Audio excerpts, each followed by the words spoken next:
Hey, can I get $1? Just give me $1. That's all I need. All I need is $1. Can I get $1, please?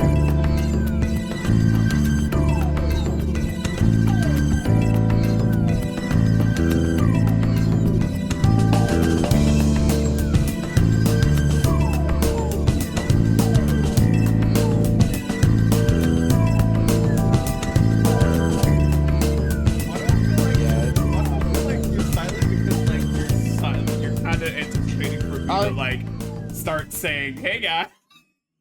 I am, but I'm also slightly embarrassed because Nick joined at a very, very interesting time in the conversation. I was not expecting him to join that quick. But fuck it, we here. Fuck it, We we are here. here. Hi, audience. Hi, audience. Hello, audience.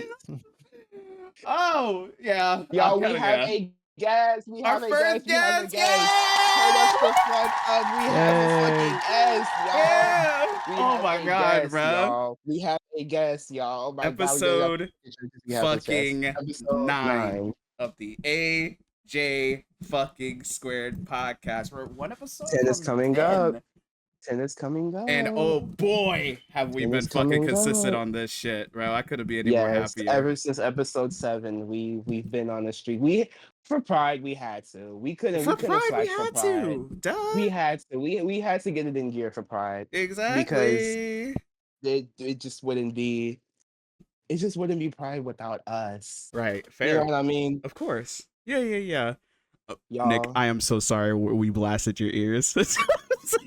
y'all, get used to it. I'm sorry, get used to it. This is this is I don't us. know if you This is just listened us. to the last episode, but we do Right. this. Yeah. Is what we do. We do this. This is the energy. This is the energy that we bring. Yes, absolutely. But speaking of y'all, audience, we have a guest.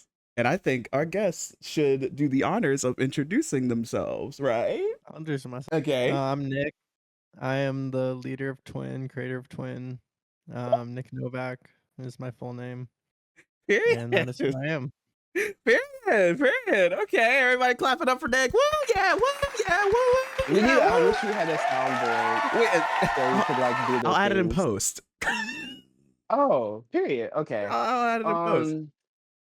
So this mastermind, literally CER CER collective that we recently What's the joined R that we stand talked for? No, No, okay. like R as in like it's like O, but like with the Australian British slang. British British / Australian slang. Yes, CER, right? CER. Yes. So yes, this mastermind right here, the leader of the collective that we most recently joined, which we talked about in the last episode. If you didn't watch it, you're fake. Fake as fuck. And yeah. Wait a minute. We have Diva, real quick. For those who are recently just joined us in this lovely channel of ours, hi, hello. Yes, we kind of did because bump up like crazy. We did our big one with the last episode. We're almost at 20 subs. So what the fuck? See, when we say 20 subs, I know a lot of y'all niggas are probably like, 20 subs, what the fuck? Nigga, fuck you. 17 is a lot. 17 is a lot. 17 can feel like a small little, like a garage. You know what I mean? Like we could have a garage show. You know what I mean? You know what I mean? And I feel like that's cool. Show. Exactly. And I feel like that's cool. And I feel like that's cool. For us literally starting this however many months ago. Right. And the constant breaks and the bad timing and shit. To us getting into this consistent era. Yeah. And now kind of I don't want to say blowing up, but like getting a little momentum with it. This is good.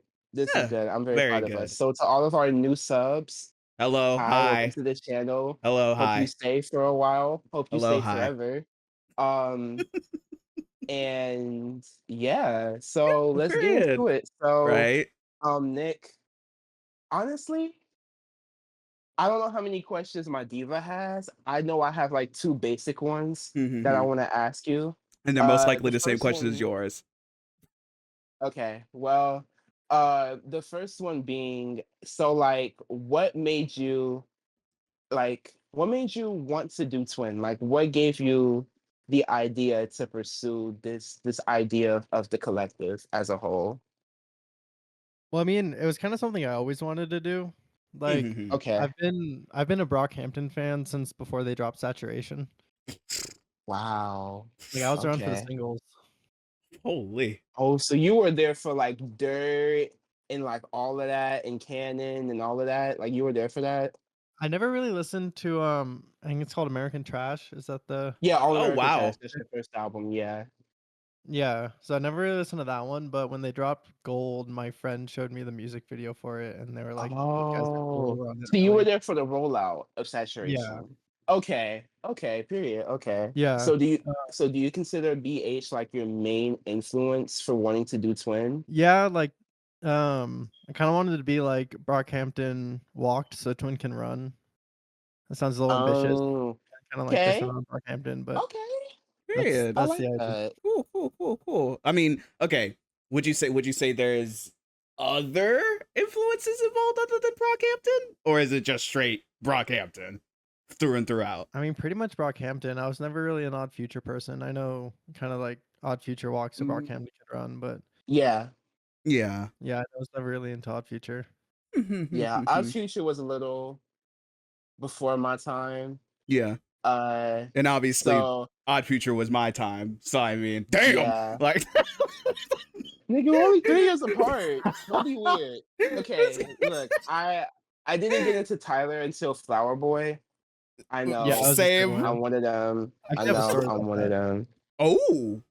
Okay. Oh. We love when our Do guests tell. can fill in Yeah, the space tell. when we Do don't. tell. I downloaded the Flower Boy leak. Sorry, Tyler, if you're listening to this. I downloaded the Flower Boy Hey, leak, stand to your truth. Real. and I went on vacation in Thailand for my high school graduation. Oh my god. What? Yeah, so I downloaded that, and then I downloaded Frank Ocean's mixtape. I forgot what it's called. Endless? Endless? No, that's his Nostalgia Apple Music Ultra? release. Yeah, Nostalgia Ultra. Hey. Okay. I had those 2 albums on my phone, and I was in Thailand. Oh, I know that was a 5. Yeah, and I was in this town called Pai, and I like spent the whole day like going around taking photos. And I went to this bookshop, and then I went back to my hotel room, but it wasn't a hotel room; it was a hostel. Yeah. Okay. And I listened to Flower Boy, and I like danced in my room. It was really special. I mean, That's duh. good. My story. It's a vibe as Daughter, fuck. right? Yeah. Right. Yeah, What that's you cool. mean listening to November for the first time in Pai in Thailand? Right. What? That's Yeah. crazy. Right. What do you mean listening to Potholes for the first time in Pai in Thailand? I vividly Right. remember dancing to Potholes. I remember the exact dance move I did. I kind of like stopped and like pretended like there was a pothole. Oh my god. Yeah. So yeah, Flower Boy was like my introduction to Tyler. And like it was funny because like I got into Tyler and Brockhampton like at the same like in 2017. Yeah. And it's funny because my diva knows this. I was scared. So I have Blue Man Group trauma. I know what the fuck, right? Because what do you mean Blue Man Group trauma? Okay, let me explain. I know a lot of people just like raise their eyebrow at me. Okay, y'all, audience, let me explain. Imagine being like 3-4 years old. Don't stop laughing. Imagine being 3-4 years old, right? On a bus or train, because they had ads on both, right? With your father, and just seeing 4 blue niggas staring at you. That's scary as fuck. So I didn't fuck with the whole blue shit. That was the whole reason because I watched Tabby. Shout out Tabby. He just dropped the album recently. Oh yeah, Thespian. Thespian. So yeah, shout out Tabby.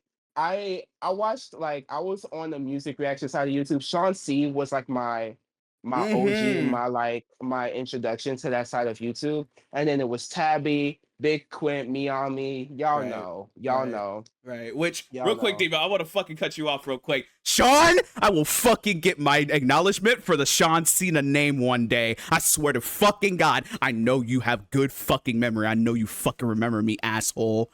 And if you don't, that's okay. But I at least just want my acknowledgement for the Xion Cena name that I gave. I was that person that gave you that fucking name. Anyway, go. Continue. Okay. I'm glad you got that off your chest. Thank you. And Tabby was the first person that I saw reacting to Saturation. Yeah.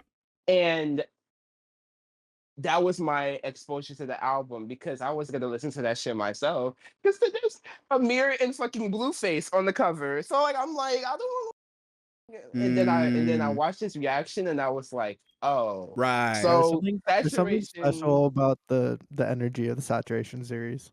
Yeah. Saturation healed my Blue Man Group trauma. Thank you. Thank you, Kevin. Thank you. So yeah. So because to me, when I saw you pitch the idea in the Blush server, I thought Blush honestly was like your inspiration for wanting to do it, because I thought like it was like a thing of like you saw Ian doing the whole Blush thing, and you wanted to kind of create something like that. So hearing you say Brockhampton was actually the main inspiration is a lot more interesting. Yeah, I mean, Blush, like Twin takes a lot of ideas from Blush, so like we got to give our credit to Blush. Yeah. But I mean, it was always something I wanted to do. Like even in college, I was like trying to convince my friends to start a rap group. Oh wow. And like I've always wanted to be like Brockhampton. Made me want to be Brockhampton, and honestly K-pop. I know, crazy. There's a lot. There's more connection there than you may think, right? They like both sections of like culture made me want to be. I've always wanted to be in a group, a collective of some sort, just like a polycule of like-minded people that I could collaborate with and make music with and have good friendships with and stuff. So this is definitely like a dream come true for me, that like I'm now a part of this. So that's right. And okay, so for me, damn, I'm backtracking a lot from like because I'm going back because you already shared your whole thing with like Tyler and fucking Brockhampton, and so did Nick, right? Yeah. My whole thing is, right, for me, damn, again, right, crazy. Let's say back in 2014, 2015, maybe sometime earlier, around the time when Yonkers came out, because I remember Tyler and Odd Future's initial blow up from the Jimmy Fallon performance that they did, right? That fucking iconic performance, right?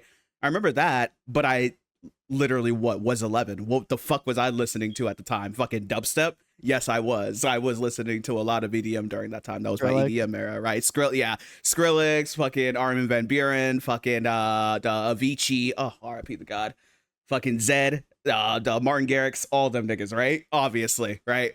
So I remember that performance, but I never fully delved into what Odd Future was until circa 2014, 2015, where I spun back Yonkers again, especially, you're a teenager. There's a lot of emotions going on in your head that you obviously don't understand yet, because when you're a fucking teenager, what the fuck? You're experiencing these things for the first time. So, of course, I was listening to a lot of like, I wasn't listening to Bastard or I wasn't listening to Goblin, but I did have Yonkers on heavy ass fucking repeat like crazy. And then 2017, fast forward, 2017 happens. And what came out during that time? Right, Flower Boy. And a good friend of mine introduced me to Flower Boy, Tyler, and Odd Future, and all in one go. And that literally changed my entire life, right? So I was fully on board into the Odd Future camp. But again, by that time, Odd Future was obviously done. Over, yeah. Yeah, so, late to the fucking party, dumbass. Right, yeah, I'm aware. But I was still on board, either way, whether the group is over or not, right? Yeah. And the research that I did on Odd Future was really fucking fascinating to me, right? Separate from Brockhampton, which I'll get to in a second, Odd Future for me is more of an important, like, blueprint for me. Because, yeah, you know, the Odd Future walked so Brockhampton could run. But for me, in my opinion, I still think Odd Future had some, the reason why niggas wear fucking, what do you call that fashion that was blowing up? Especially during, like, say that again? Streetwear? It's streetwear, but more hip. More hip. There's a certain brand, Hype Beast. The only reason niggas are wearing Hype Beast and why Hype Beast was such a big fucking thing, especially in circa 2017, 2018, right? Those years, was because of Odd Future. It just took a bit. it literally just took a bit of time. But if you want to point to someone that wears Hype Beast now, and they say, oh yeah, this is a new style. Shout out Lil Uzi, shout out Cardi. I feel like those niggas wouldn't be doing that shit if it wasn't for Odd Future, in my opinion, in my humble opinion, right? So, Tyler, Odd Future, blah, blah, blah, that shit goes by, right? Didn't Saturation 1 also come out in 2017? Or was it 2018? Which one was it? Yeah, it was 2017. 2017, right. The entire Saturation series was 2017. Okay, right. That same friend who introduced me to Tyler also introduced me to Brockhampton. I'm not gonna lie. I heard a couple songs from Brockhampton. And they were cool. They were cool to me at the time, but it wasn't something fully I was into because, again, 2017 to 2018 was still my discovery era of me finding out what music I actually like, what music I actually enjoy, what music I actually wanted to get into, which now I can fully comfortably say that I'm into everything. Country, you're gonna have to tune it up a little bit for me, but everything is in this old brain of mine, right? Wait, I just got an idea. Oh, do tell. Twin makes country music, but with pitched up vocals. What do we think? Sure, fuck it. So Derby. Well, Derby doesn't make country music though. Derby doesn't make country music. It's like alt rock, indie, Nick, little R&B. I want you to listen to me. You haven't listened to Derby yet? For the love of God.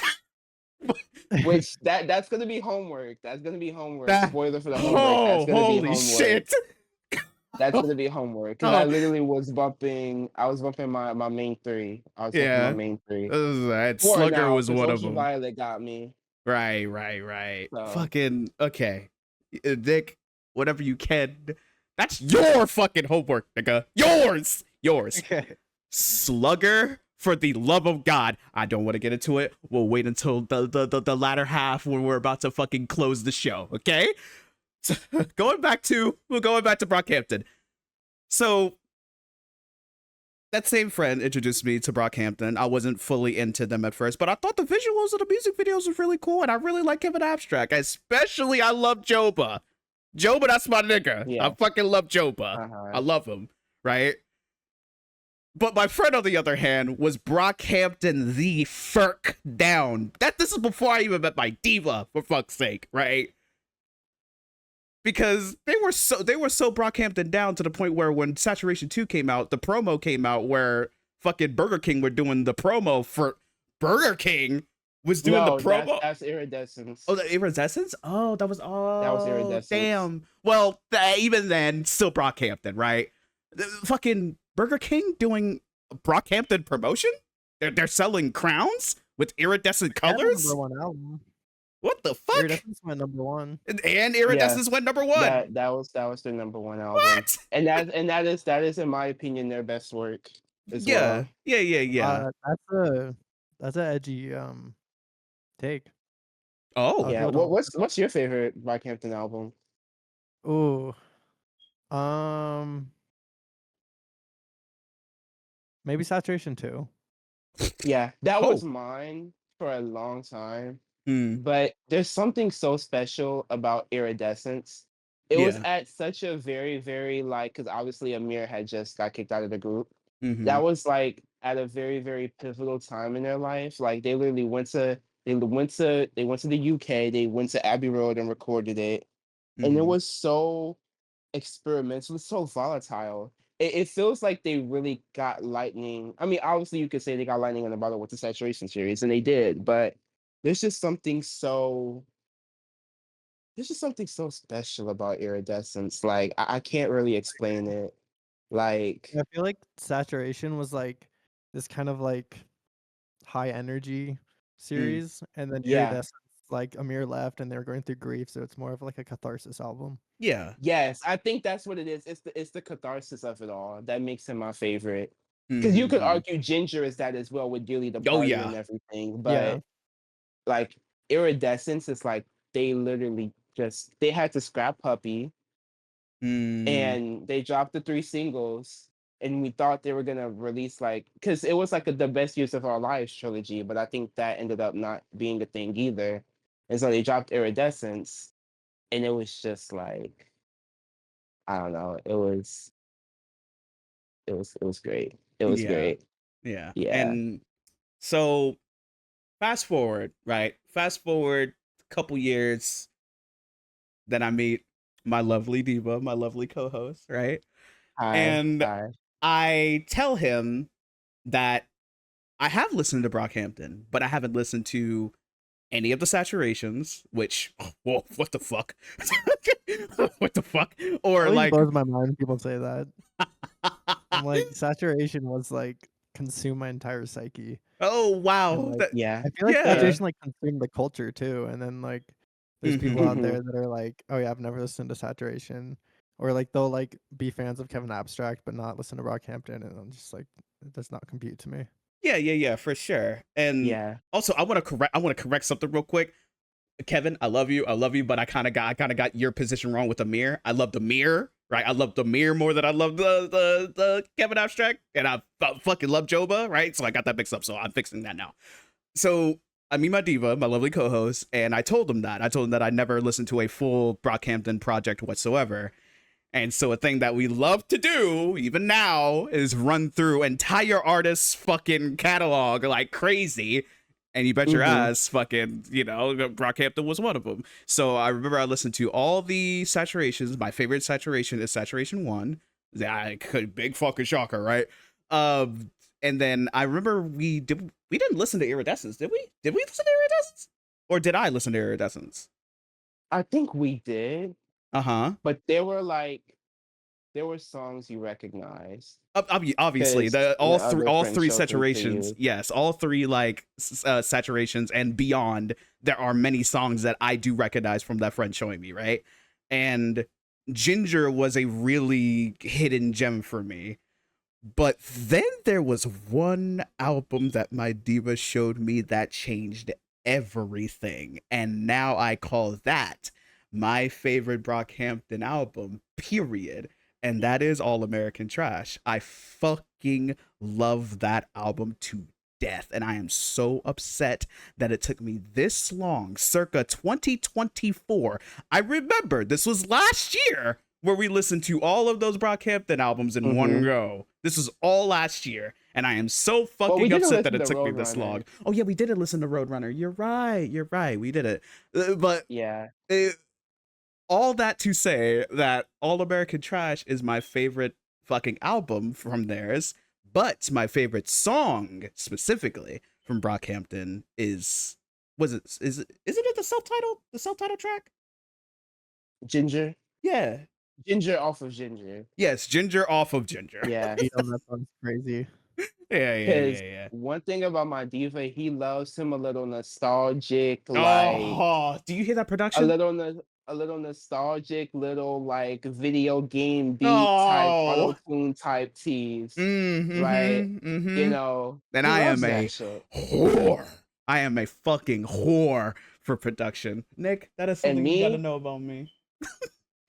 I'm a whore for production as well, but I'm also a slut for some vocals, for some good ass vocals. And put strings in a song. It's gonna be my favorite song off of whatever project that is. Yeah. Oh, did you listen to that like orchestral thing I sent in Twin? I did not. I'm gonna have to listen to that. Right. It's pretty crazy. Orchestral anything, yeah. I eat that shit up.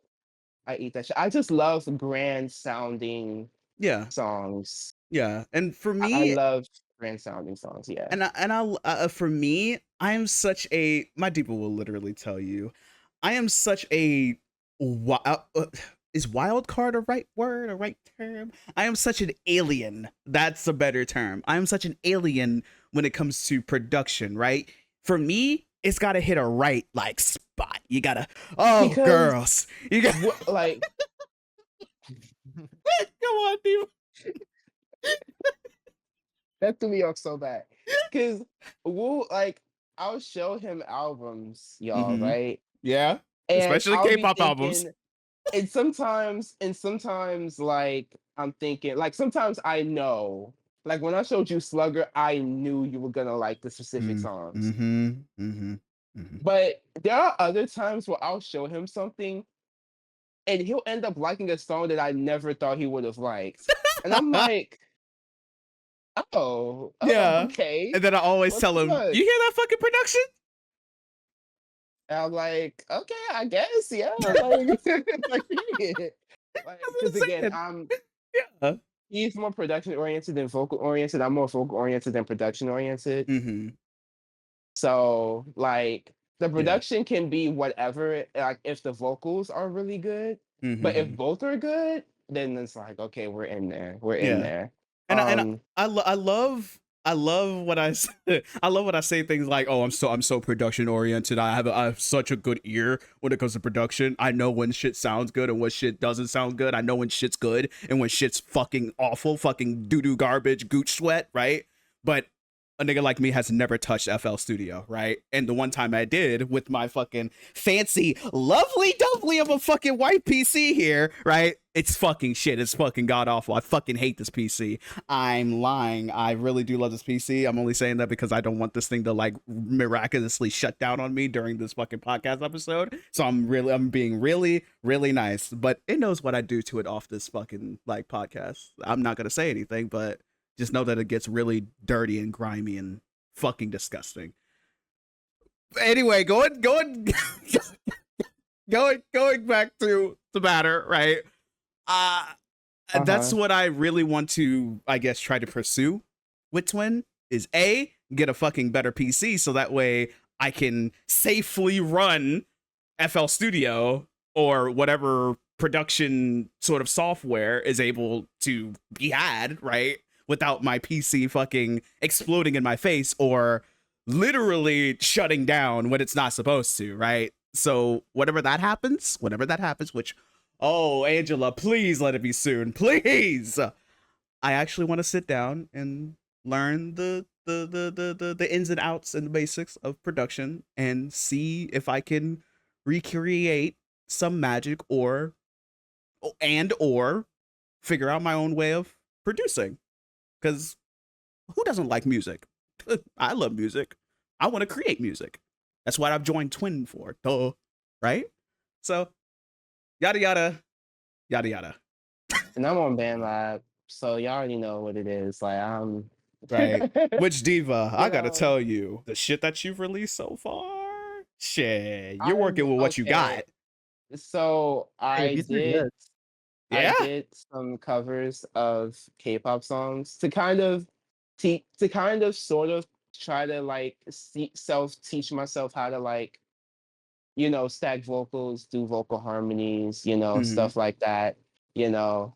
And it's been fun so far. I tried to play with it on Friday, but I started overthinking and I got in my head and it like kind of fucked up my feng shui, so I stopped.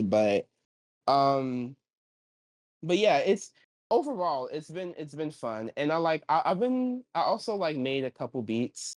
Yeah. I'm trying to like learn it more, and just like have fun with it, until I'm able to get a PC of my own Yeah. and run like get Logic or FL or whatever. I think Logic's more good since I'm going off of BandLab. It's more similar to Logic, so probably gonna be on Logic.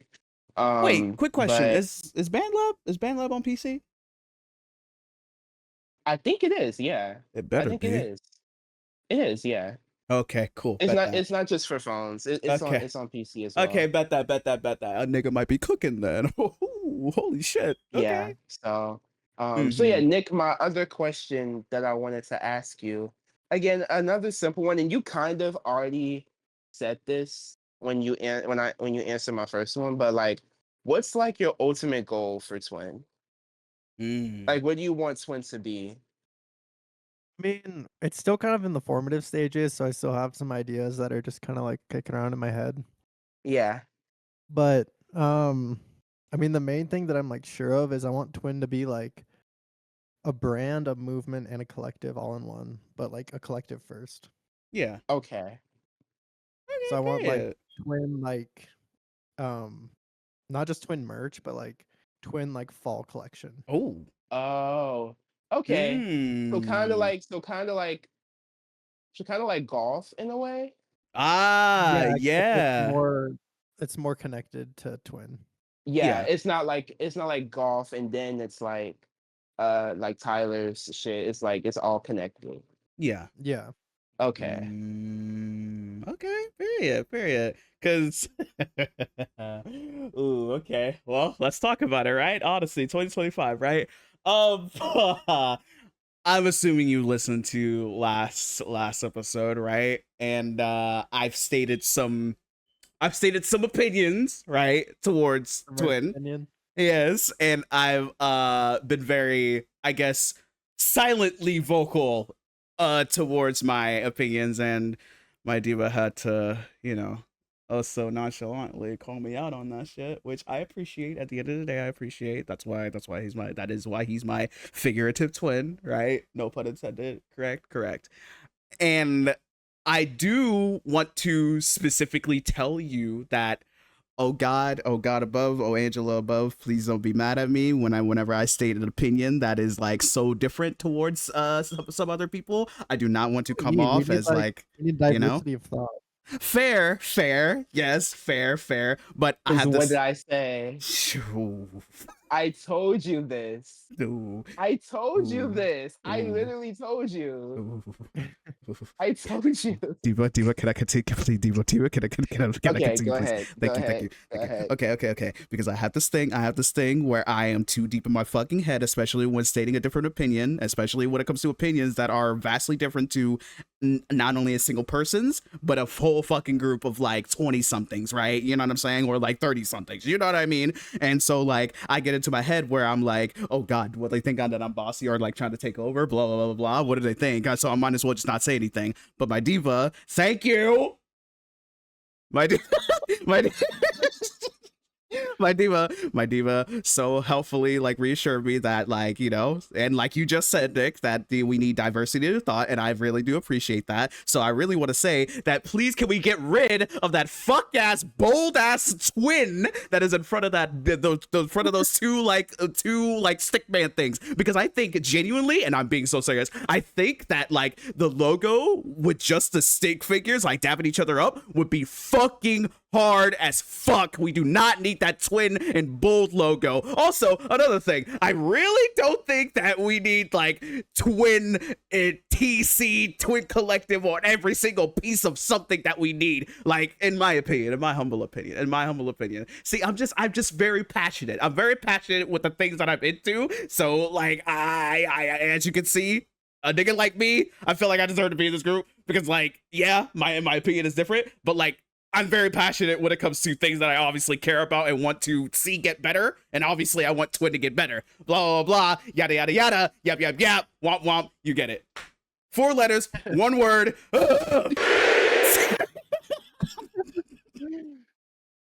I'm sorry. So the thing about the twin logo with the twin in front of it is that the image behind it is just like it's just a photo from Google Images. It's like a stock photo. Oh. Yeah. So I don't know if we can use that like by itself. We got graphic designers. We got graphic designers in here now, so we might as well just ask them. Shit. We're a whole collective in this bitch of different creatives. The fuck? What? We can turn this whole shit around. What?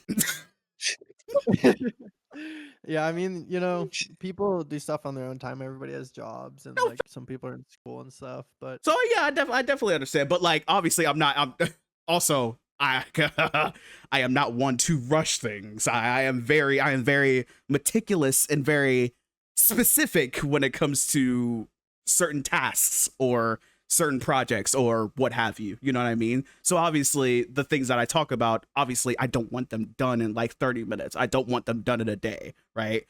I do want them to be thought about and spoken over the group, obviously, right? Because I don't want, you know, any random ass fucking decision to be final, you know? But I do want them to be thought of. And if it comes through, then it comes through. Shit. At this point, it's a waiting game. Shit. And whatever comes out of it, I know it's going to be fire. What? Unless there is some things that people point out that I'm like, oh, okay, well, yeah, I think that needs to be, yeah, right. That's my whole thing, you know. I just don't want to intrude in something, even though I am a part of it, right? I just don't want to intrude or seem like I'm taking over, you know, like I'm stalling or some shit. You know what I mean? You know what I mean? You get it. Yeah, but like the thing about Twin that I want like to be like a cultural establishment of Twin is that like people's voices get heard. Like everybody's ideas get their space on the platform to like be heard by everybody and considered. And like I want to be always open to ideas from everybody in Twin. Yeah, for sure. How big it gets. Yeah, for sure. Oh yeah, for sure. And I think what we have right now revolving around Twin is very beautiful right now, because again, the people who I have, because this is something that like obviously you get to learn about me, is that I'm very, and my diva will literally tell you, I am very reclusive. I'm very to myself. I don't bother anybody. I literally stick to myself unless there is somebody that is needed. But luckily my diva is breaking me out of that shell. But at the same time though, he does understand that I can't help being reclusive. I can't help being, you know, antisocial, because he's the same way. Duh, right? Obviously, you know? Oh, yes. Oh, no. If there's a different opinion that you have, you might as well state it. I am. I am. But I'm definitely more willing to socialize with people I don't know than you are. Fair. And that's fair. That's the reason why we're both in this group in the first place. Because I literally saw, Nick, I saw your text in Blush on my way to work at like God knows what hour of the fucking morning. And I was hesitant at first because I was like, I don't know this man, but I don't know, something in me was like, I literally said this last week, but I'll just reiterate it. I literally said like, nigga, you've been trying to do music since you were literally a kid. Yeah. Why not take this opportunity to build something? So yeah, I mean something. Oh yeah, go ahead. I'm sorry. That's kind of like the idea behind Twin, and like that's why I put that in the post that's pinned on the Twins Instagram. It says like we're like taking it seriously this time. Like I want Twin to be like this kind of entity that motivates people to take their dreams seriously and gives them a platform and a community to do that with. Right. Yeah. I don't know why. I just got in my head that like Twin is almost like a free label. You know what I mean? Yeah. Like a free label. Anybody can really join. But at the same time though, we're here to take shit seriously. No playing around. Get off that fucking swing set. And it's like it's like for me, my whole creative like my whole creative drive has just kind of been bubbling under the surface, and now it's finally starting to kind of, you know, come out again. Because like Yeah. I'm writing a book. Period. I think I've said this before. And I've had this book idea since 2023, and I'm actually like writing it now. I've done several drafts of it. Um, and I've posted it on Wattpad several times just to take those down. Yeah. Um, but this iteration, this draft that I'm working on, it feels the most genuine it's ever felt, because like I'm like pushing towards more authenticity in my life, especially when it comes to my creative side of things. So, you know, I want everything that I release, whether it's through Twin, whether it's my own music, whether it's here on AJSquared or wherever I decide to exist creatively, I just want it to be me. Fair. You know, obviously have inspiration from other things, but you know. Yeah. That's fair. And for me, it's like I'm not I'm not trying to say like, oh yeah, I come from a line of creatives. No, I don't. The only creative in my family is my uncle. Like, you know, like, and like he's been doing music for like almost 25 years now. So technically you could say it runs in the family, right? You know, but I've always been a creative ever since I was like what, fucking 5, right? You know? But the music side didn't come until I started living with my uncle, and you know, experiencing his way of doing music and being in groups and being in creatives, and hell, even going on stage at a couple times in his life. You know what I mean? Like performing at fucking soundstage. What are you talking about? What do you mean? That's kind of big. If you know, if you know Baltimore, and if you know Soundstage, that's kind of big because Peggy performed there. So Yeah. you know what I mean? Like a lot of big people have performed at Soundstage that are kind of decently sized in terms of fan bases, right? You know, so and plus it's the fact that he still has that passion and he still wants to pursue music and he still wants to make things. He's had albums, he's made albums, they're out, like they're out for the people, for the world to see, and he's still making music now. And for the fact that like that unlocked a lot of things for me in terms of like my headspace and in terms of like how big my creative pursuit can be,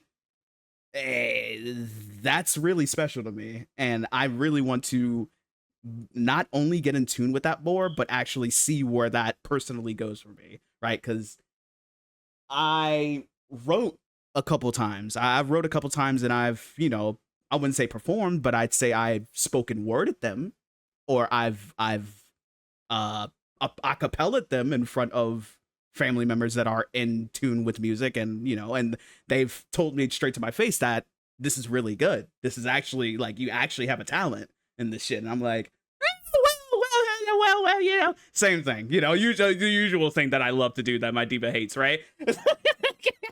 So, yeah. You know, and but again, that was like years ago. I haven't written anything in like God knows how long, but recently, especially the starting of the year, I've recently picked back up on art entirely after dropping it for like what, 3.5 years. I've recently picked that back up, and I've been really happy and I guess free of headspace in that, and free of anxiety, because of the fact that like I'm not taking it so seriously as I used to, or even content creation, right? You know, this fucking podcast, for example, right?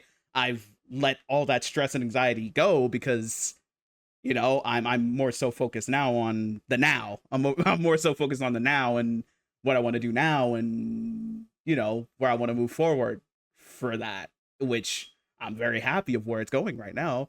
But now with music, with Twin, this unlocked a whole new thing for me, where I'm actually starting like writing shit down, and I mean writing shit down and not typing it on my fucking phone, because I really think writing shit down instead of typing something on your phone or shit. Well, honestly, typing shit out on a PC is good, but typing shit on a phone versus writing something down in a notebook or like having that like actually sealed in a notebook is so good for me and my mental and like, you know, I guess speaking it out. I feel like I'm fucking yapping. I feel like I'm saying like nonsense and like repeating the same thing. But if I, it's whatever. It all comes down to I'm happy where things are going right now, and with Twin, it's unlocking a lot more doors for me and helping me network with a lot more people and breaking myself out of that reclusive, very closed off shell that I love to be in. And for that, Nick, I would personally like to extend my thanks for that, you know? Period. You're very welcome. I'm really glad that you're like experiencing all of these emotions and everything, like because of Twin. Like that. Yeah. It's really, very new. It's very new. Up my soul. It's very new. Wait a minute. Speaking of, I have a question for you. Nick, because I don't think we've talked thoroughly enough about you in general. I want to know your life story. I would love to. I love like whenever there's a new guest, I want to know their I want to know their life story. I want to know what they're all about. You know, where they come from. Like what's not. Well, I want to go that far and to go into detail. Like what's your upbringing? Like it just what led you here? What in your life led you to this moment in this circumstance to where you're like, fuck it, let's just go. Let's just go. So let's share with us your life story. I want to know you. Man, my life story. Okay. Well, I'm from San Diego. Fuck. I was born in Davis originally, but then I moved to San Diego in second grade, and I was there until I went to college. And then when I went to college, my family moved to Los Angeles. Oh my God! So LA based. Period. Okay. Yeah, I always spent summers in Los Angeles during college, and then my parents were like, if you want to go back to school next year, you have to sign up for the classes yourself and like take the initiative to like go find the classes and sign up for them. Yeah. And I was so preoccupied with like, I was kind of like reclusing in Los Angeles. So I was like making music and writing poetry. Yeah. And I was like so focused in on that I never got the classes signed up for. So I got kicked out of college, and then I spent a year in Los Angeles, and then my family moved back to San Diego. Okay. Fuck college. I'm kidding. If you choose to go, if you like college, then sure, it's for you. But fuck college. Drop out. and I'm a high school dropout, so you know exactly where that went for me. Period. I still got my GED though, so I'm still fucking smart. Fuck you. Sorry. You're good. But you know, shit. Okay. Minus Brockhampton. Do you have any other artists that you love, like that you would fucking kill for? You know what I mean? Would literally kill for, right? Do you have anybody? Do you have it like top 5, or if not top 5, top 3 outside of Brockhampton? Okay, I'm gonna go with like top 3 spiritual musical influences, if that makes sense. Okay, period. Okay. But it'd be Frank Ocean, Childish Gambino. Okay. And outside of Brockhampton? Let's see, what's the third? Maybe Kanye West, even though he like went psychotic. Ugh, basic white boy choices. I'm kidding. I'm kidding. Right. I'm kidding. I was gonna say that who's number 4? Mac Miller? Like who's number 4? Mac Miller? The fuck? Like what the fuck? But it's I mean, yeah, cool. Shit, cool. You know, pretty. It's okay. Well, you know, I already opened my mouth, so I'm pretty basic. But I think you know you can't. Yo. I'm not see this shit, y'all. Y'all get to see this. Bro, I'm not even trying to be music elitist. I'm literally not. Yeah, sure, I said basic, but like, if you can't look at a nigga straight in his fucking face when they say Kanye West, fucking Frank Ocean, and fucking what's Childish Gambino. You can't look at a nigga straight in his face and have like a big white ass smile on your face. Can I explain myself? Sure, go ahead. Give me a more thorough explanation of why you love Kanye West. Well, I mean, if you wanted me to talk about Kanye West specifically, then I will. But like, I chose those three because like they have the most undeniable impact on the culture, and that's what I really look up to. Fair. I mean, shit. Nigga made graduation. Nigga made late registration. Nigga made late registration. Diva. Nigga made late registration. Kanye album. And that is my favorite Kanye album. Do not fucking play with me. Exactly. Right. I literally had the vinyl for it. Duh. Right. You know. But yeah, Gambino for sure. Cultural impact, especially outside of music. Period. That is period. Exactly. Right. And Frank Ocean, I mean, it's Frank Ocean, even though that nigga's kind of a fraud for what he did at fucking Coachella, but that's just me, though. that's just me. That was wild. He's wild for what he did at Coachella. You know, it's whatever. Acid House for like 45 minutes in the middle of a Frank Ocean set. Hey, you know, it's whatever though. It's whatever though. It happened. You know, we haven't seen that nigga since. Outside of what a cock ring that he tried to sell. that was right. He did do that. Yes, he did. I forgot he did that. He literally promoted a cock ring made by him. And now he's what? Now he's dating an MMA boxer. Isn't that right? Isn't that Peyton Talbot? Yes. Yeah, that nigga, right? Who is significantly younger than him. That's another conversation. That's another. Look, y'all. Right. So, Diva, should we state ours? Go ahead. Fuck it. You go first. Can I open up the pit? Me? It's always me. Oh my god. Let me stop. I'll do a top three. Fuck. Period. I'm taking one out of Nick's book. I'm also gonna say Childish Gambino. I know. Oh my god, here he go. Like fuck. Like I know, y'all. I know. Look, I literally have. It's not with me right now, but I have because the internet on vinyl. So like, you know what I mean? Yeah. JPEG Mafia. Oh. And what? Well, yes. No, I'm saying what as in like period. Oh, like yes. Okay, yeah. What did you say? JPEG Mafia is liberal Kanye West. Right. Well, yeah. Oh yeah. Yeah, Childish Gambino, JPEG Mafia, and honestly, Tyler, if I want to keep it real. Because my thing is, I love producer rappers. I love producer rappers. So, you know, so if you produce, you can also like rap over your own beats. There's just something so like cool to me about like because it's purely self-made. Yeah. It's purely self-made. And it's purely like, okay, you had the idea to put this over this beat. Honestly, Peggy's like number one for me now. Because the way he carries himself. Yeah. Along with his just pure genuine like musical talent. He can literally do anything. He can do anything. And it, you know, and then it's like I have Gambino and Tyler because like Peggy's purely music. That kind of goes over the whole like Tyler versus Peggy discussion that we had like a while back. Yeah. Where it's like, you know, Peggy has kind of branched out and done other shit. Like he did the AEW appearance that one time. You know, he did was it Eric Andre he was on? Yeah. They did the games with Yachty. You know, like he's done shit outside of music, but music is his main focus. Whereas Tyler, music is also his main focus, but he also has an entire clothing brand.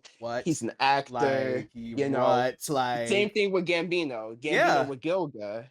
Yeah. You know, and him doing the film that's probably never gonna fucking come out for Bando Stone. Right. You know, like I mean, but outside of that, we have Atlanta. You know what I mean? We have Atlanta, exactly. Right, Mr. and Mrs. Smith. Mr. and Mrs. Smith. Oh, don't talk about that show. Right. Let's Nigga talk is a about that movie show. star. Let's not forget. Nigga, he You was know a what I mean? comedian before this music shit. So yeah. Yeah, so and I want to do all of that, but I also want to be as good as the music shit as my nigga Barrington is. So Right. yeah. That's my 3. Right.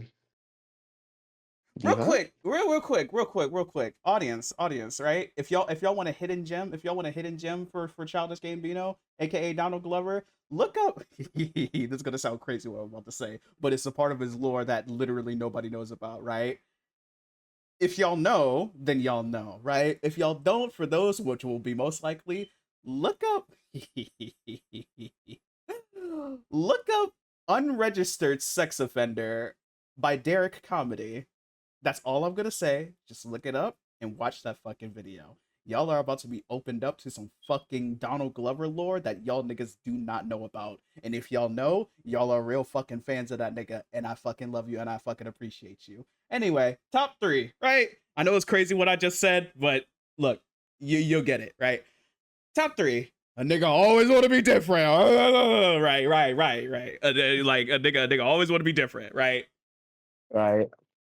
Number 1, a little unknown band that not many people know of, because the nigga always want to be different.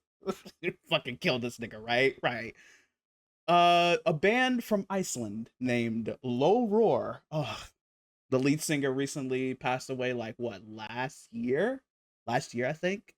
But they recently came out with a posthumous album that is actually with the artists included before they passed. So it is a posthumous album, but they did have it done like years in advance. Yeah, Low Roar is my number 1. Cute little band from Iceland. They did the soundtrack. Well, many songs on the soundtrack for the game Death Stranding, which got me into them back in 2017. Yeah, back in 2017. Yeah. So yeah, Low Roar, number 1. Number 2, oh brother, Coldplay. Right. Basic white guy choice. Right.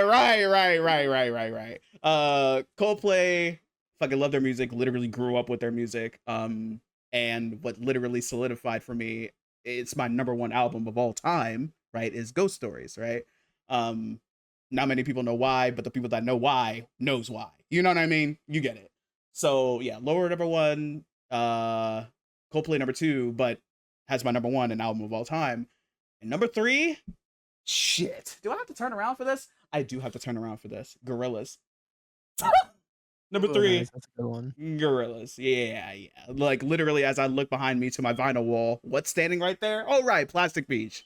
Right. We all love Humans. Humans is like my number 2. Humans is like my number 2 of all time. Duh, it's like the comeback. Like, right. Let's talk about it. Talk about it. Changed me. Really? Yeah, I was going to like fucking AP tests. Yeah. Like bumping Humans all the way down to Del Mar from Encinitas, if anybody knows about San Diego. Mm-hmm. And that was Humans was right around the time of Brockhampton also. Yeah. Also, I feel like 2017 was just such a pivotal year. It's for sure. It's my favorite year in music. Yeah. Meanwhile, mine's Meanwhile, mine's is 2014. Yeah, 2014 for music was such like a summer breeze, even though I fucking hate summer. I'm a winter baby. Duh, I was born in November. Duh, right? But even then, the music that was coming out during that time was such like, you see where I get my production like ear, really good ear from? Because that shit was like, my face above the water. You get it. You get it. Because my feet can't touch the ground, Diva. Nick, my feet can't touch the fucking ground.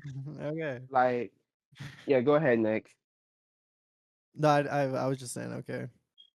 To what I said. I was gonna say, like, for me, because some lore for me, like, I started really developing my own music taste because before 2016 I really was just listening to shit that was on the radio for the most part. Yeah, same. I obviously had had music that I did seek out to listen to on my own, but it was still in the vein of like pop, R&B, some rap, right? Yeah. I was really into Then Mumford and Sons. you were into Mumford and Yeah, Sons? that was Really? my hit before like 2017 when I like found What? like culture. Okay. Cause wait, Diva, Wow. wasn't the other divas talking about Mumford and Sons? Yes, that's why I had that reaction. Yes. Shout out Upstairs Neighbors, because they recently were like, I don't remember what episode, but they were talking about the lead singer Yeah. from Mumford and Sons. Which, I mean, kind of trade. Kinda. I think. Right. Period.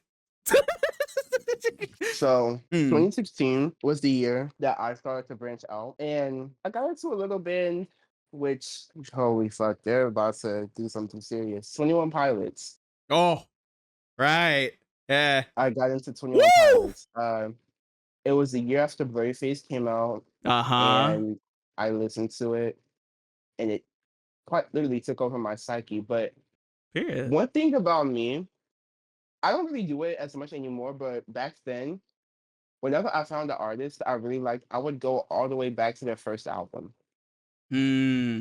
So I did that with 21 Pilots. Yeah. And mind blown to say the least. Right. They're very theatric. I'm a drama kid, theater kid at heart. Same. And their first album was so theatric and so dramatic. It was it tickled my brain. But also at the same time, I was listening to Bryson Tiller, Logic, Childish Gambino.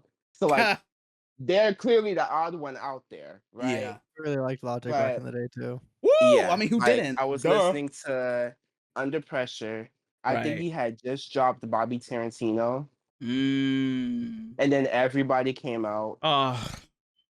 And it was a moment. You had to be there. You had to be And then there. Gambino dropped Awaken My Love. Yeah. Oh, that album. I have a story about that album. Ooh. Okay. Do tell. So, my friend told me to listen to Childish Gambino, and I was kind of in a like music exploration phase. I was like looking for new artists to listen to. So I made a playlist with all of Childish Gambino's released music, and I was listening to it doing homework. And it just happened to be the night that Awaken My Love came out. What? I was like, oh shit, there's a new album coming out tonight. What the fuck?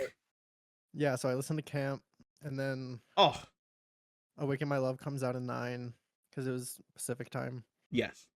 And I listened to the album, and I was like, this is like the direction that the culture needs to go in, like the communal consciousness. Oh, period. In this direction. Oh, period. Yeah. Because for me, it was like, shit. It was like I was too busy piggybacking and sheeping off of like what everybody else was saying in terms of Mr. Glover and shit like that. Because when Awaken My Love first came out, niggas were not liking that. Yeah, niggas were not. Yeah, like if it wasn't Me and Your Mama or Redbone, niggas were not into it. And I steered away from that album for fucking years, for literal fucking years, because I was piggybacking off of like, this isn't because of the internet. What happened to that old sound that he had? Like, and I had to let that shit go so fast. That's why I like am very much in tune of everybody's music and not really subjective and really don't care.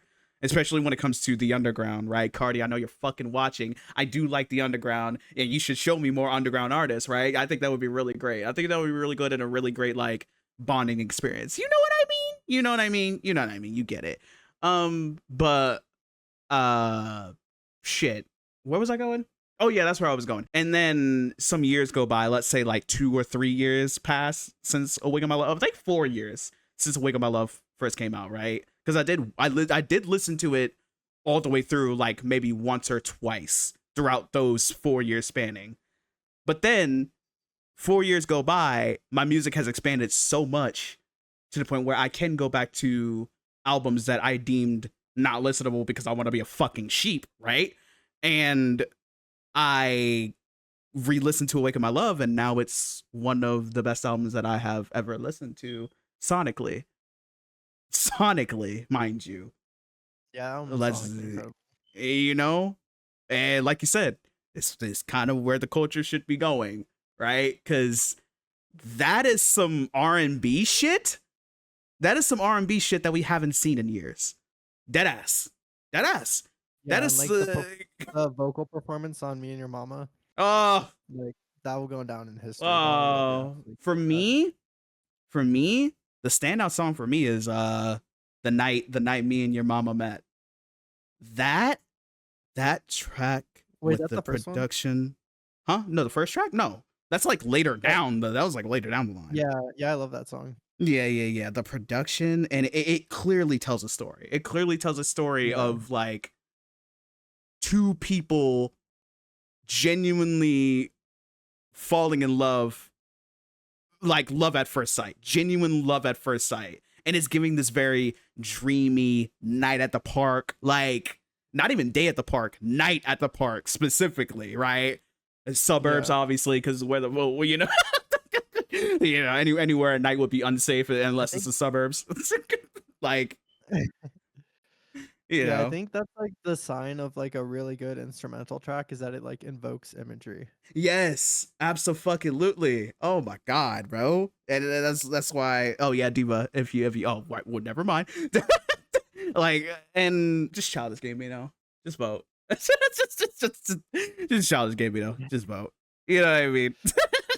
Yeah, but like to continue my story. Yeah, because I wasn't quite done yet. Oh, my fault. I am so sorry. You're good. Yeah. I like in that moment after listening to Awaken My Love, like the night it came out, I was like, I looked up Childish Gambino and like saw all the different stuff he did, and I was like, oh, he's the greatest artist of all time. Oh my god, flat out? That's what I was thinking, and then I was like, I got to be better than him. So I took it as like a challenge. Okay, are you still on that challenge? Yeah, I mean, I'm not really like competing with Childish Gambino anymore. Well, fair. I'm like mature now. I don't really compete with people. Right. Period. But as a teenager, I was like, all right, I'm gonna be better than you. I mean, well, that I feel like that's a mindset of every teenager. It's just that I want to be better than you. I'm going to be better than you. I don't give a fuck what anybody says. Blah, blah, blah, blah, blah, blah. Shut the fuck up. I'm literally look at my younger self and smack him upside the fucking head. The fuck are you talking about? Yeah. Like, but yeah, that was the night I started learning music theory, and that's like what started my musical journey. Was that night? Oh, okay. Oh god, that takes me back. Oh brother, man. I really wish because I did have music class. In high school. I really wish I could have took that shit seriously. But then again, me in high school, given my history, right, in life, right, I didn't give a fuck about anything that was going on in history because I was too busy dealing with my own like mental bullshit and like my situations and whatever the fuck, right? To give a fuck about anything that was going on in high school. So like I'm saying now, right, as a 25-year-old, like I'm not regretting me being a high school dropout whatsoever. I'm not. But I do kind of wish I did take the shit that I really do care about now serious back then. You know what I mean? Yeah.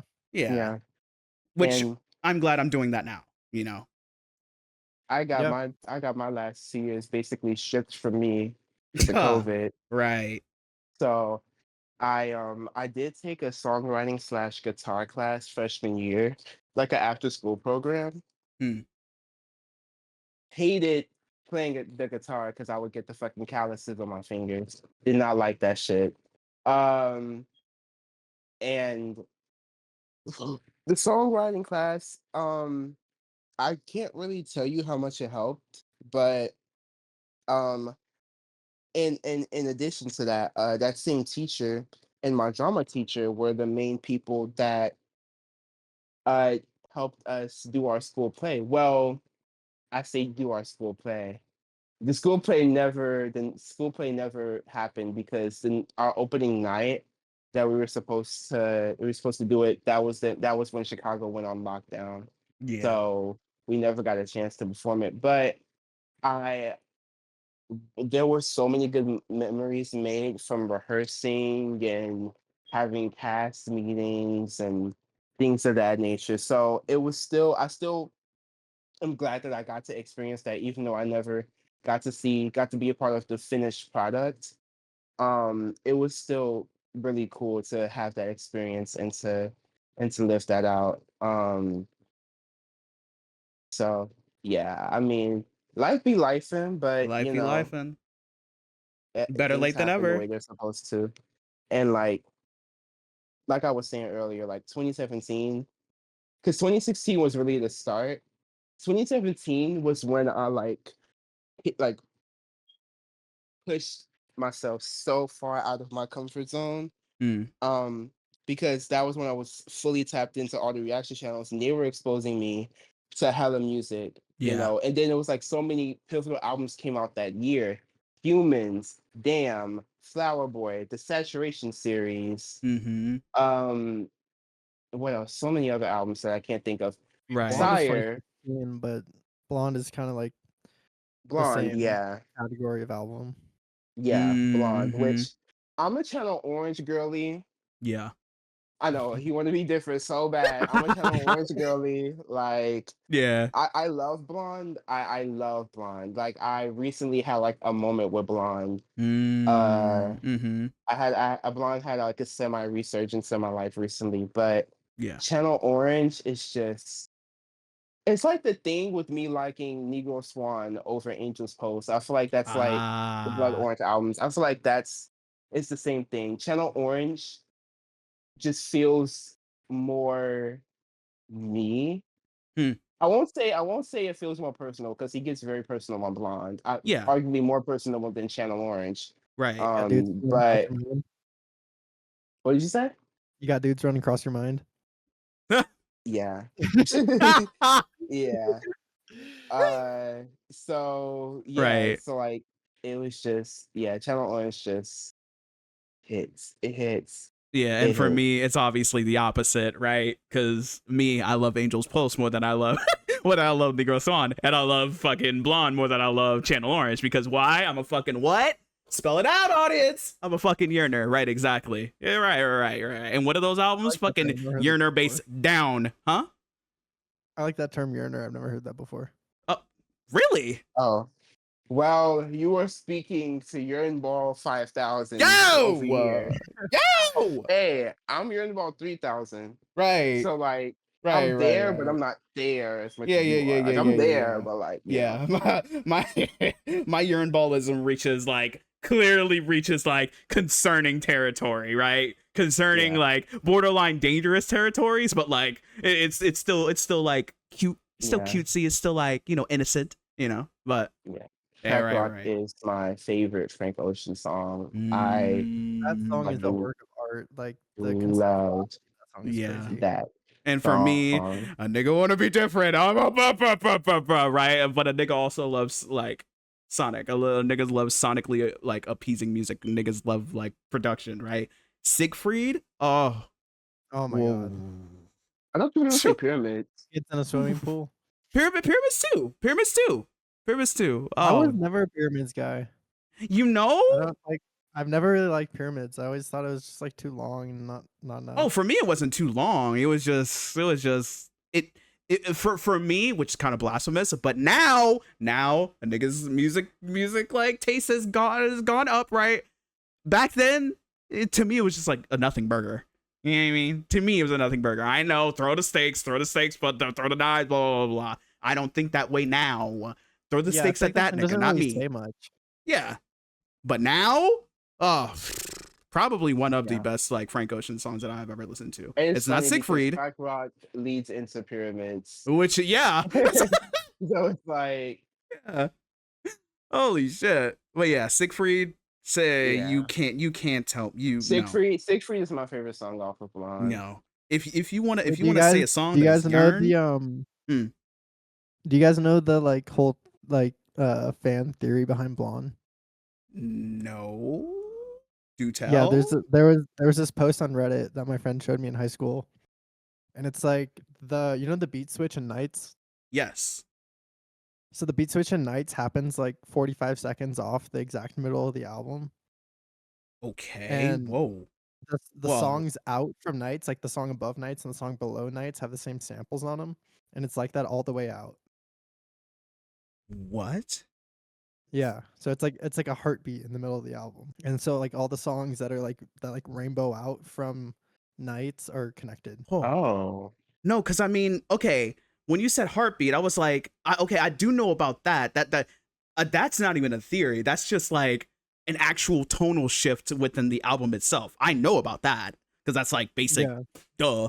But in terms of the deeper aspect of that, you're telling me samples like the same what? The same sound. Oh, the same sound, rather. Right. I really, like, confirmed it myself, but like that's what my friend told me. Huh. Okay. Well, shit.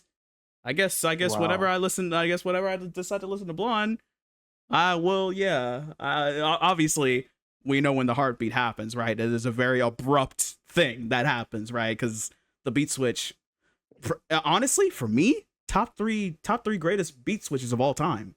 For me, yeah, period. Top one. That's the best beat switch I've ever heard my entire life. Really? Yeah, that beat switch is like, that's the meaning of life. Fair. That's how I see it. Every night fucks every day up. Exactly. Period. Wait, Diva, do you have a best beat switch?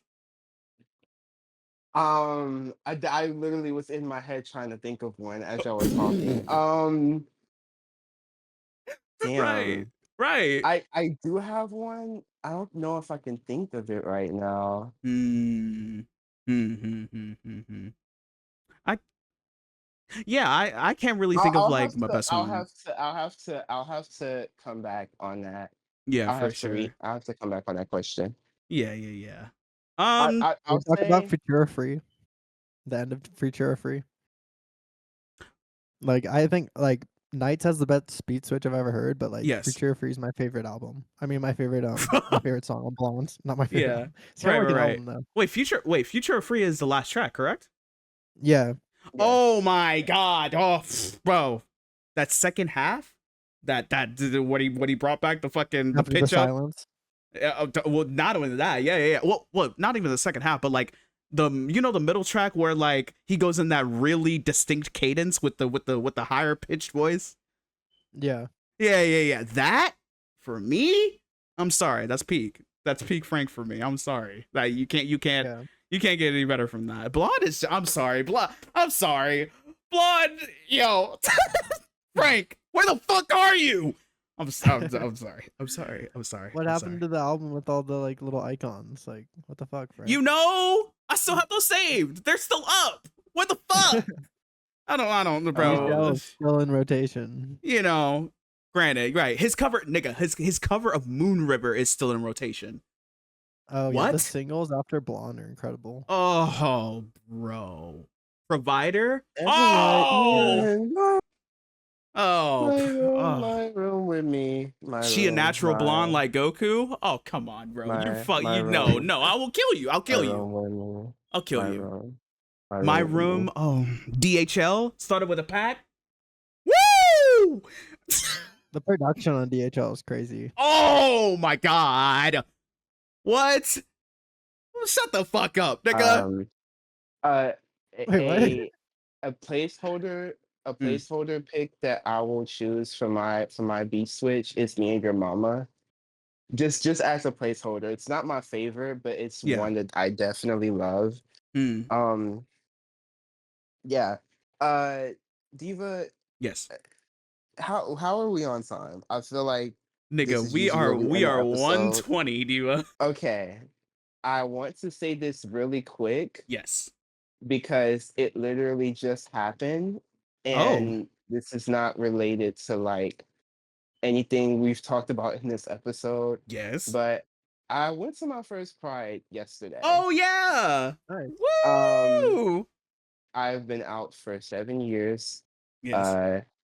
And I finally went to my first Pride. Pride Fest Chicago. It's happening today, and it's happening over the weekend. So the first day was yesterday, and the second day is today. Mm-hmm. And I saw Jesse McCartney. Period. She was performing. Icon. And that, my life is complete. Right. My life is complete. Well, not yet. Not yet. There's still several artists I have to see before my life is genuinely complete. But 8-year-old me's life is complete. Yes. at least. He didn't do Get Your Shine On, which is my favorite song from him. So I'm a little upset about that. But it was still an amazing set. And vocally, he still got it. He still got it. He does. Right. Yeah, it was amazing. I met so many lovely people, had a lot of new experiences, and yeah, and it was great. Um, that's basically all I really want to say about it. Yeah, I just wanted to you know, tell the audience that, baby's first pride was yesterday. So yeah. I was thinking about Right. going to Pride this year, but I don't know. It's just a Yeah. lot. I'm not really into like the whole like festival. It's kind of like a festival, so like I don't know. I just don't really have the energy for a festival right now. Wow. Yeah. Yeah, I was very overstimulated. There were so many people. Yeah. There were so Yeah. many people. Like, I I'm thought not they were used kinda to out of being. place at Pride. Because I'm he, they, so I'm non-binary, but like Period. Same. straight, so I'm like into women. Yeah. So I feel like, I don't know, queer imposter. Right. Right. That's You're non-binary, so you're part of the community still, even if you're Yeah. straight. right. It's Yeah, just like, that internalized shit. yeah, like you don't have the sexuality part of it, but you got the gender identity part of it. So it's like Exactly. you're still valid. Like I was saying. that is one thing. That is one thing. Audience, listen the fuck up, okay? Listen the fuck up. Look, listen to me. Hmm. I don't care who you are. I don't care what you are. If you are part of the community in any way, you are valid. Period. You can be whatever the fuck. You know what I mean? Because I feel like there's this whole hierarchy within the community, and I can talk about this in a later episode more in detail. But there's a very, very toxic hierarchy in the community that kind of places gay men at the top of the food chain, and on top of that, white gay men in particular. Right. And like it's like, because seeing it firsthand, they have so much confidence. They were walking. I saw so Yeah, many men we need walking to around, silence and the twinks. we need to silence the Twink, no. twinks need to be silenced. Hashtag silence the twinks 2025. Okay, no, but seriously though, like they have so much confidence. Like, and that's not a bad thing. Like, I saw speedos, I saw cheeks out, Real. abs, bellies, all types of body types. You know what I mean? And that's beautiful and that's amazing. But I feel like that demographic also, and I'm not saying all of y'all do this, like I'm not generalizing, but like that demographic tries to kind of be the loudest of the community, and it silences lesbians, bisexuals, trans people, asexual people, just regular queer people that don't have a specific identity necessarily, non-binary people, genderqueer, whatever the fuck, right? You know, and I feel like we need to uplift those people's voices more, because they are probably the least represented in media. Because gay men in media, the shit, we have so much now. Heartstopper, Young Royals, fucking like in almost every show there's a gay person in the fucking show. You know what I mean? And that's great, and that's amazing, and that's so much progress, because a couple decades ago it was not like that. And if it was like that, it was a fucking stereotype. Right. That wasn't satire or self-aware. It was genuinely just a stereotype. You know, so we've made a lot of progress, but there is still so much more to be made. And I just want to uplift those voices that are less heard in the community, that should not be less heard in the fucking community. Because also, stop the bi erasure, please. Stop the bi erasure. Stop the biphobia. Stop the bi erasure. I'm speaking for my diva. Because just because a bi person is dating someone of the opposite gender doesn't make them any less bi. Just because a bi person is dating someone of the same gender doesn't make them any less bi. Right. You bitches are weird as fuck when it comes to bisexual people, and I don't like that shit. And I know I've gone on the record to say I don't like bisexuals, but I don't mean that shit. It's a fucking joke, okay? It's a joke. I love bisexuals. I'm best friends with one. I'm best friends with several, actually. Yes. So, you know what I'm saying? Don't be fucking weird and have bi people try to prove their quote unquote prove their bisexuality, and don't fucking label them as whores either. I know that's more or less like a dated thing. Like people don't really do that anymore, at least not that I see. But don't do that. Yeah. Same thing with pansexual people. Right. And stop with the corny ass pan jokes. I'm looking at you, Royal. Okay. Diva, what's the homework? Also, no. Real quick, one really quick thing, and I know you saw it too. Fuck y'all niggas, because this is going towards like what you were saying, like towards like the hierarchy of like white gay men and shit like that being like the hierarchy and shit like that in terms of like quote unquote rankings, even though there really shouldn't be any rankings whatsoever in terms of the community, in my opinion. Right.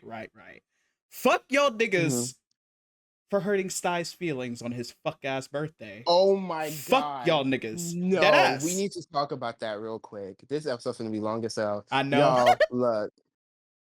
Stai, if you are possibly listening to this, we love you over here. Yes. We love you. Yes. We love you. Yes. We love you, wholeheartedly. Chris. We love y'all. Right. Wholeheartedly. Saya, right? If y'all don't know, if y'all are not chronically online again, like the two of us, look, Stai posted some really cute birthday photos for his 21st birthday. Right. Big celebration. And the way that you evil, disgusting, vile ass bitches have been dragging him for no reson, mind you. If that was a white twink, if a white twink took those same fucking photos, that shit probably would have went viral. You know what I'm saying? His photos did go viral, but for the wrong fucking reason. Right, exactly. Wait, what happened? I don't know anything about this. Okay, so Stai is this YouTuber that we watch. He's like a femme black gay man. Yes. And he posted photos he did like a little photo shoot for his 21st birthday. It was like him stepping on a cake in heels, wearing this like really cute outfit. He had this wig on, it was really cute. Yeah. And like a lot of people started bashing him for no reason, saying he looked a mess, saying his wig looked a mess, just dragging him for no reason. No reason. And a lot of it, it's like it's anti-blackness, it's homophobia, it's transphobia, even though Stai isn't trans. Like there's so much bigotry behind what people are saying about him, packaged into, oh no, like we just think he could look back. Like he literally posted a TikTok of him crying on his birthday. On his birthday, mind you. A big celebration. 21-year-old. 21. 21. Like, what? No one should have to endure bullshit like that. No one should be crying on their birthday. Your first birthday. Yeah. No one should be crying on their birthday, period. Like, no one should be fucking crying on their fucking birthday unless it's happy tears. Right, exactly. You know what I mean? Yeah. Exactly. It genuinely angers me because put any white gay in that position. Right. And the response would have been like, say fucking damn, what's an example I could give? James Charles. No, he's a pedophile.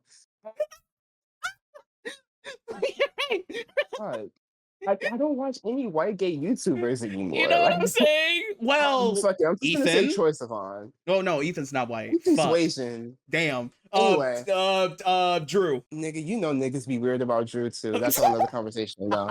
Look, I'm just gonna say Troye Sivan. Fuck it. Okay, right. Say Troye Sivan took those same photos. Yeah.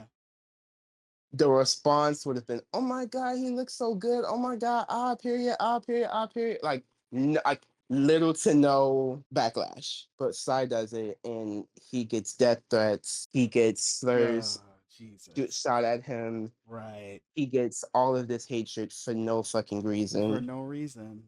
Like, literally. And he's done nothing to deserve this. Yeah. He's genuinely done nothing. And even if he did stir up a little drama, like I've seen niggas say, stirring up a little fucking drama doesn't warrant the fucking hatred and the fucking bigotry that y'all have sent his way. Right. Like, literally sending hatred to the wrong fucking people. Use that energy on, like, send. How about y'all send that fucking energy to that queer baiting piece of shit Benson Boone? Sorry. Safety. The Benson Boone resentment is strong. We gonna have to. This episode's already damn near 2 hours. Like, Benson Boone. Right. Count your fucking days. Please. Count your days. Please. You and that fuck ass mustache. Count your days, okay? Nigga want to be Bruce Springsteen so bad. What? You can never be changed. You can never be changed. Y'all. My diva showed me the fucking I forgot the name of the movie. The fucking Jeremy Allen White? Yes. That's his name, right? Yes. Jeremy Allen White. Bruce Springsteen biopic trailer. Mm-hmm. First of all, right. Whoa. And then we looked up Bruce Springsteen because I'm not. When it comes to the old school rock stars, I'm really not that informed. Like the Bruce Springsteens, the Bob Dylans, you know. I'm not really that informed. I got some homework for you, Dre. Okay. Ooh. Listen to Bob Dylan's self-titled album. Okay, I will do that at work tomorrow. Period. That one's special. Period. We looked up Bruce Springsteen, and then we looked up young Bruce Springsteen in particular. Y'all, what the fuck? Y'all, I get it. I get it. Bro, that nigga is the rock stars that y'all like to talk about. The fucking what is it? Your fucking Maroon 5s. Your fucking, you know what I'm saying? None of that. You're right. You know what I'm saying? Like, those are not rock stars. No. Bruce Springsteen. That one picture. That's a rock star, nigga. Diva added in post. I'll add it in post. I'll add it in post, nigga. That one picture. Yeah. What the fuck? Yeah, that's a rock star, nigga. Not my trade. Bob Dylan's giving fantastic, and that's and you know what? That's okay. And you know what? That's okay. Timothy Chalamet played him for a reason, right? Yes, right. But Bruce Springsteen? That's a rock star. That's a rock star. I need his rock and my star. Diva, what's the homework? Exactly. My ride here, y'all. Safety of the homework. Slugger. By Derby. Fuck. Right. Yeah. Y'all, look, I know I said Star by Two Hollis is like my album of the year. It's been my album of the year since it came out in this June, right? Whatever the fuck cocaine drug Derby did for this fuck ass album for that fuck ass deer, right? You know what I'm saying? Fuck ass deer. You get it. Whatever fucking cocaine he sniffed to make that fucking album, to make me cry the way he did, right? Yeah, Derby for sure. Angel's Pulse by Blood Orange. That's another one I've had on repeat like crazy. Whole album crazy. Are you dumb? Right? Shit. Secret by Nate Sibb, obviously. Duh, blah blah blah. You get it. What is another one? How Does It Feel by The Kid Laroi. Yeah, right. And shit.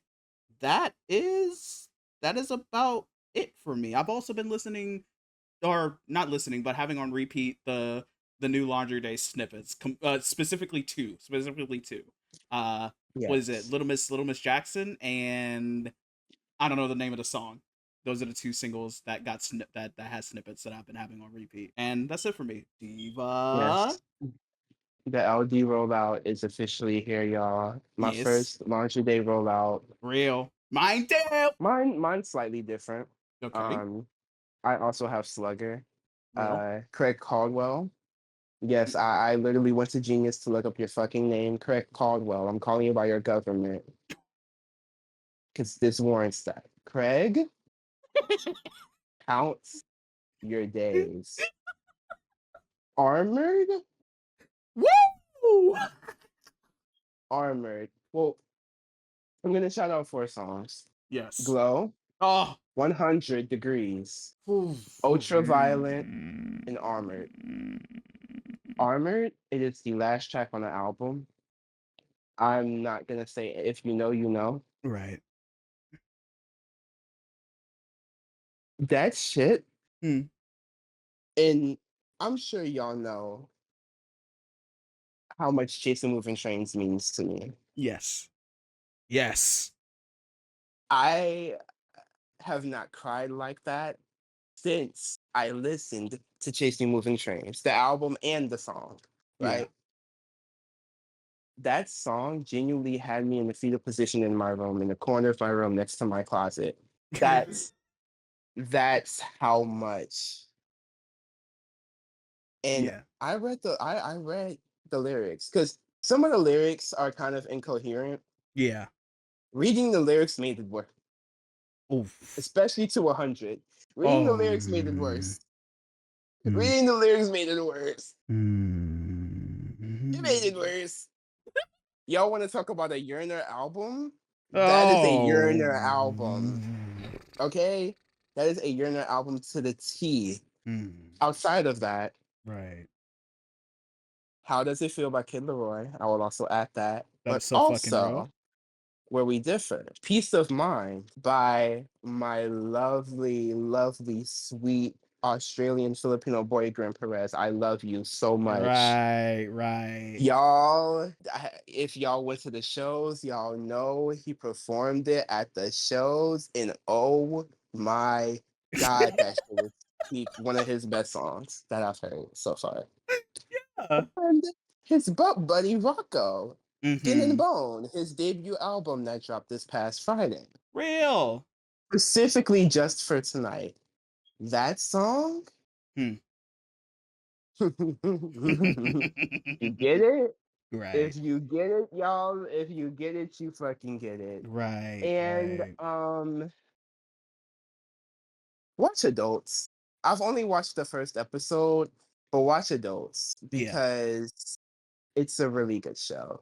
And sitcoms are so back. Sitcoms are kind of back. We have Adults. We have Overcompensating, which I didn't really enjoy, but maybe I only watched the first 2 episodes. I'm probably gonna go back and see because people like it. That I value their opinions a lot, so I'm gonna see what's tea. I'm gonna see it through. And like Adults, Overcompensating, English Teacher, sitcoms are so back, y'all. Right. And I could not 30 minute bust downs, like we're here. Right. Also, real quick. Yes. Real quick. One more. I got one more. Nettles by Miss Ethel fucking Kane. You're fucking devious. You're fucking evil. You gotta listen to Preacher's Daughter before you even ever touch that single. I know. But Needles by Miss Ethel fucking Kane. You fucking evil witch. You're a witch.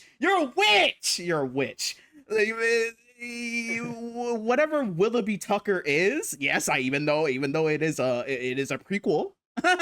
It is a prequel to Preacher's Daughter, and kind of like an epilogue to Preacher's Daughter because it's still in the lore. But you're fucked up. You're evil. You're a witch. Nick, I know you already gave me some homework, but give the audience some. The homework can be anything: music, TV shows you're watching, movies, blah blah blah. Okay, I'm just gonna say "Axis Bold as Love" by Jimi Hendrix. Oh my God! Okay, the album is incredible. Right. And like Electric Ladyland kind of overshadows it, but it should not be forgotten. Period. Okay. Is that it? That's it. Damn. Period. Okay. Well, Diva. I think this is very successful episode 9 of the AJSquared Podcast. And next week, Diva.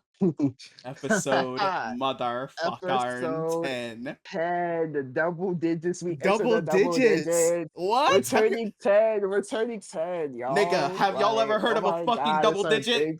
Have y'all ever heard of a fucking double digit? I don't think so. So and that's it for us. All right. That's it. Get the fuck out. Get the fuck out of our house. Not you, Nick, but I'm talking to the audience. Wait, bye. See you next Sunday. Bye. Tuesday. Motherfuckers, get out. Get out. I am like helium, the way I'm healing them. The way I showed you that I got it in my spirit and it spiraled. All these people took me for a joke, then I went viral. All these people thought that I misspoke, and then I poked a spoke and their bike broke and they broke down. Now wait, oh no, that talking dog's got rocket launchers on him. He's like Rama Jama Pajama, the way that he's rocking the oxygen toxic.